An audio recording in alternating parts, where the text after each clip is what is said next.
So I've decided to run a marathon, 26.2 miles, tomorrow. But the only problem is I haven't trained for this at all. Absolutely zero training. In fact, the last time I ran over 3 miles was probably last summer, and I have never in my life run more than 6 miles at once. But what I do have is nearly a decade of competitive tennis experience.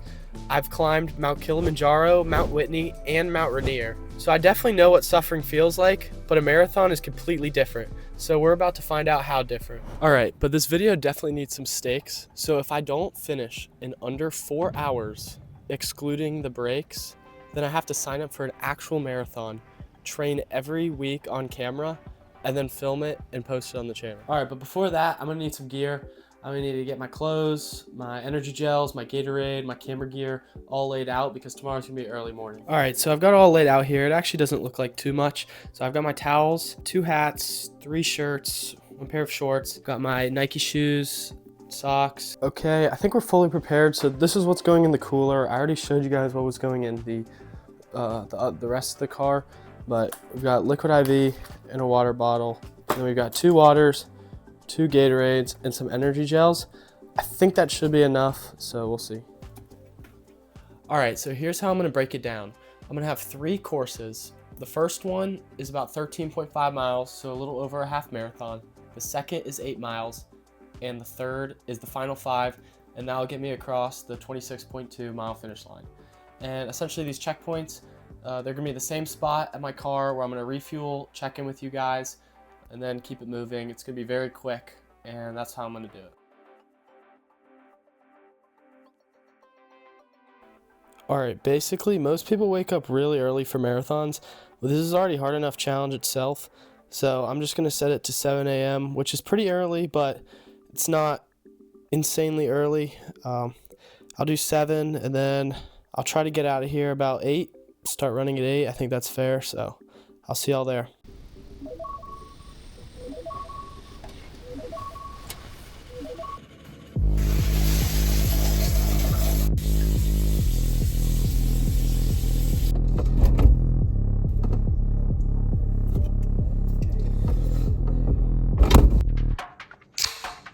All right, so we have a breakfast of champions right here. I'm having 2 waters, one has liquid IV in it, one doesn't. And I'm having a Red Bull, and then 2 Pop-Tarts, and then I'll have another Pop-Tart if this doesn't fill me up. Because obviously we're gonna need a lot of food for this run, but I mean, I thought I would have more nutritious snacks, but this is all I had, so we'll see how it goes. All right, I'm not gonna lie, we're a little behind schedule right now.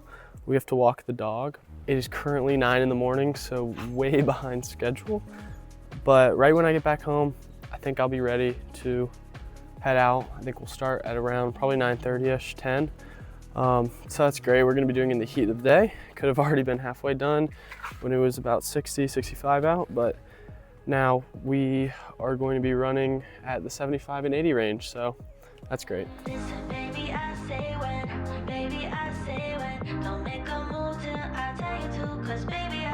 All right, I'm heading over there now. Last night, I was definitely really nervous. It wasn't like I wasn't gonna do it. It was more of, it was kind of those nerves I felt on before the summit day of Kilimanjaro or Rainier or Whitney. It's like the nerves of when you're about to do something really big.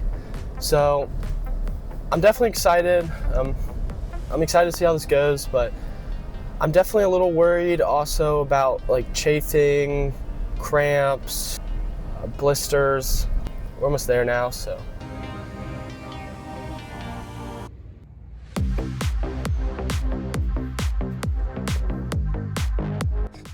All right, just started mile 0.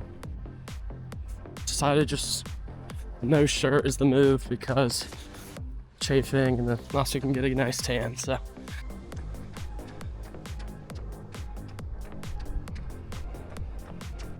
All right, mile 1 done.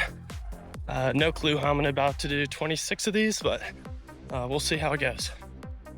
All right, mile 2 done. A little worried now because I realize I'm not gonna have water for a bit, so I don't think I can go into the gas stations without a shirt either. But you know, that was a little bit of a misstep, but feeling good.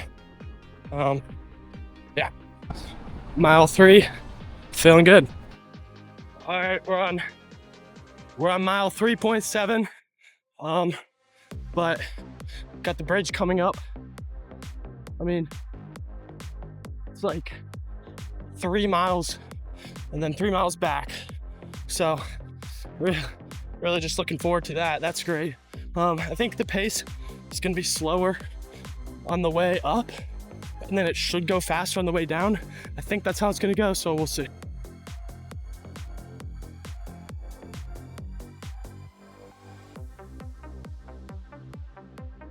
We're at mile 5 right now. We're at the top of the bridge. Very beautiful. I don't really, there's a lot of pain in my knees and ankles. Don't see how I'm only 1/4 of the way done. Or 1/5 actually, because we're on mile 5, but well, we'll see how it goes. So right here, we've ran so far all the way over this bridge, all the way down the peninsula, and then we started about there. So we've made it quite a bit. All right, mile 6 at the end of the bridge. I'm really hoping there's like a water fountain or something over there. Left knee and left foot are really killing. Don't understand how I'm barely a 4th done. Yeah, great start. All right, found a fountain. Taking my first break, 6.2 miles. This gets removed from the final time, so I'll probably be here for 5 minutes. I'm not gonna sit down. I think that's not what you're supposed to do, so yeah. All right, I'm about to start back again. Go back up the bridge, do the next about 6.5 miles. Really need to get back to the car so I can get my electrolytes, Gatorade. That'll be a little bit of a longer break. I'm thinking maybe 5-10 minutes. This is just a quick one, 2.5, so I'm gonna head back now. All right, mile 7 done. I'm really worried now because it's not a cardiovascular issue or even soreness, and I'm fine with that. But I'm having a sharp pain in the left side of my knee while I'm running. So that's definitely concerning because that's not really something that we want. I'm gonna try to keep walking it off or running, but right now we're at mile 7. We still have to get back to the car, first checkpoint. We'll see how I feel when I get there. All right, mile 8 done. I'm definitely very concerned. I keep walking and then trying to run again, and the sharp knee pain keeps coming back, so it's definitely not a great sign. We are almost done with the bridge though. So I think no matter what, we still have about 4 miles left until we get back to the car. So I'll keep checking in with you at the end of each mile.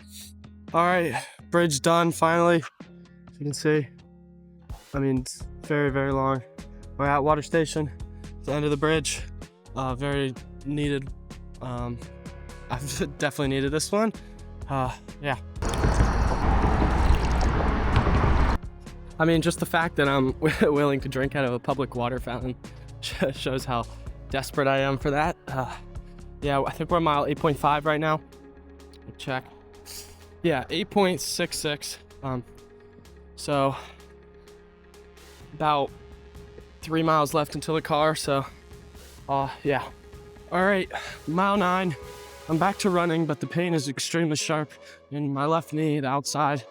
I just need to get back to the car, so I'm gonna keep hustling, keep alternating, walking, running, and we'll see how I feel when I get there.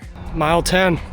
All right, mile 11. I think this is the last checkup before the car, so I'll see y'all there. 11.7 miles. Never been so happy to see my car.